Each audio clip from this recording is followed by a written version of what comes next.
ಉಲ್ಟಾ ಹೊಡಿತ ರಾಜ್ಯ ಸರ್ಕಾರದ ಲೆಕ್ಕಾಚಾರ. ಬೆಂಗಳೂರಲ್ಲಿ 5 ಪಾಲಿಕೆ ಮಾಡಿದ್ದೇ ಎಡವಟ್ಟಾಗ್ಬಿಟ್ಟಿದೆ. ಉಲ್ಟಾ ಹೊಡಿತ ರಾಜ್ಯ ಸರ್ಕಾರದ ಲೆಕ್ಕಾಚಾರ. ಹಾಗಾದ್ರೆ ಬೆಂಗಳೂರಲ್ಲಿ 5 ಪಾಲಿಕೆ ಮಾಡಿದ್ದೇ ಬಹುದೊಡ್ಡ ಎಡವಟ್ಟಾಗಿದೆ. ಸಿಬ್ಬಂದಿಗೆ ಸಂಬಳ ಕೊಡೋಕೆ ಜಿಬಿಎದಿಂದ ಪರದಾಟ. ಜಿಬಿಎ ಜಾರಿಗೆ ಬಂದ ಮೇಲೆ ಪಾಲಿಕೆಗೆ ಬರ್ತಾ ಇಲ್ಲ ಆದಾಯ. ಪಶ್ಚಿಮ ನಗರ ಪಾಲಿಕೆಗೆ ಇಲ್ಲ ನಿರೀಕ್ಷಿತ ಆದಾಯ. ನೆರವಿಗಾಗಿ ರಾಜ್ಯ ಸರ್ಕಾರಕ್ಕೆ ಜಿಬಿಎದಿಂದ ಪತ್ರ. ಜಿಬಿಎಗೆ ಆದಾಯವೇ ಬರ್ತಾ ಇಲ್ಲ, ಅಭಿವೃದ್ಧಿ ಎಲ್ಲಿಂದ ಆಗತ್ತೆ ಅಂತ ಸಾರ್ವಜನಿಕರು ಪ್ರಶ್ನೆ ಮಾಡ್ತಾ ಇದ್ದಾರೆ. ಎಲ್ಲಾ ಪಾಲಿಕೆಗಿಂತ ಅತ್ಯಂತ ಹೆಚ್ಚಿನ ಜನಸಂಖ್ಯೆ ಇದ್ರೂ ಆದಾಯ ಮಾತ್ರ ಬರ್ತಾ ಇಲ್ಲ. ಆದಾಯ ಝೀರೋ. ಒಟ್ಟು 100ರಿಂದ 150 ಕೋಟಿ ಆದಾಯದ ಕೊರತೆ ಇದೆಯಂತೆ. ಅನುದಾನ ನೀಡುವಂತೆ ಸರ್ಕಾರಕ್ಕೆ ಜಿಬಿಎ ಅವರು ಪತ್ರವನ್ನ ಬರೆದಿದ್ದಾರೆ. ಸದ್ಯಕ್ಕೆ ಸರ್ಕಾರ ನಾನಾ ರೀತಿಯ ಲೆಕ್ಕಾಚಾರವನ್ನ ಹಾಕಿತ್ತು. ಬಿಬಿಎಂಪಿಯನ್ನ ಜಿಬಿಎ ಮಾಡಿದ್ರು, ಬಿಬಿಎಂಪಿ ತನ್ನ ಅಸ್ತಿತ್ವವನ್ನ ಕಳ್ಕೊಳ್ಬೇಕಾಯ್ತು. ಸದ್ಯಕ್ಕೆ ಬೆಂಗಳೂರಿನಲ್ಲಿ 5 ಪಾಲಿಕೆ ಮಾಡಿದ್ದೇ ದೊಡ್ಡ ಎಡವಟ್ಟಾಗಿದೆ.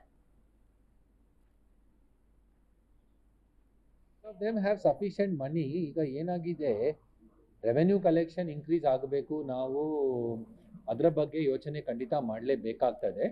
ಸೊ ಡೆಫಿನೆಟ್ಲಿ ಈಗ ಫೋಕಸ್ ಇಟ್ಟಿದ್ದೇವೆ, ಅದಕ್ಕೆ ಸ್ವಲ್ಪ ಪ್ರೆಷರ್ ಸಹ ರೆವೆನ್ಯೂ ಕಲೆಕ್ಷನ್ ಮೆಷಿನಲ್ಲಿ ಖಂಡಿತ ಇರ್ತದೆ. So hopefully we will work together to ensure we reach our revenue target. ನಾವು ಸರ್ಕಾರಕ್ಕೆ ಆಲ್ವೇಸ್ ನಾವು ಕೇಳ್ತೀವಿ, ಬಿಕಾಸ್ ವಿ ವುಡ್ ಏನಾದರೂ ಶಾರ್ಟ್ ಫಾಲ್ ಇದ್ದರೆ ಅಥವಾ ನಮಗೆ ನಮ್ಮ revenue collection is always dual peak. ಒಂದು ಏಪ್ರಿಲಿಂದ ಜೂನ್ ತನಕ ನಮಗೆ ಮ್ಯಾಕ್ಸಿಮಮ್ ಪ್ರಾಪರ್ಟಿ ಟ್ಯಾಕ್ಸ್ ಬರೋದು, ಮತ್ತು towards the end of the year. So ಅದಕ್ಕೆ ಹೇಗೆ ನಾವು ಈ ಒಂದು 2-3 ತಿಂಗಳನ್ನ ನಾವು ಸೆಟ್ರೈಟ್ ಮಾಡಬೇಕು. ಕೆಲವು ಕಾರ್ಪೊರೇಷನ್ಸ್ನಲ್ಲಿ ಈಗಾಗಲೇ SFC ಪ್ರಕಾರನೇ ಒಂದು ಅಲೋಕೇಶನ್ ಆಫ್ ರೆವೆನ್ಯೂ ಸಹ ಮಾಡಬೇಕಾಗ್ತದೆ. ಅದೆಲ್ಲ ನೋಡಿಕೊಂಡು we have already approach government. See, as per our estimation, we think that given the present situation, the Western Corporation may find a little reduction in revenue as compared to, they will not be able to generate as much revenue as other corporations. How do they have made the request asking for funding? So definitely we will sort it out. ಅದಕ್ಕೆ ನಾವು ಸರ್ಕಾರಕ್ಕೆ ಈಗಾಗಲೇ ಕೇಳ್ತಾ ಇರ್ತೀವಿ.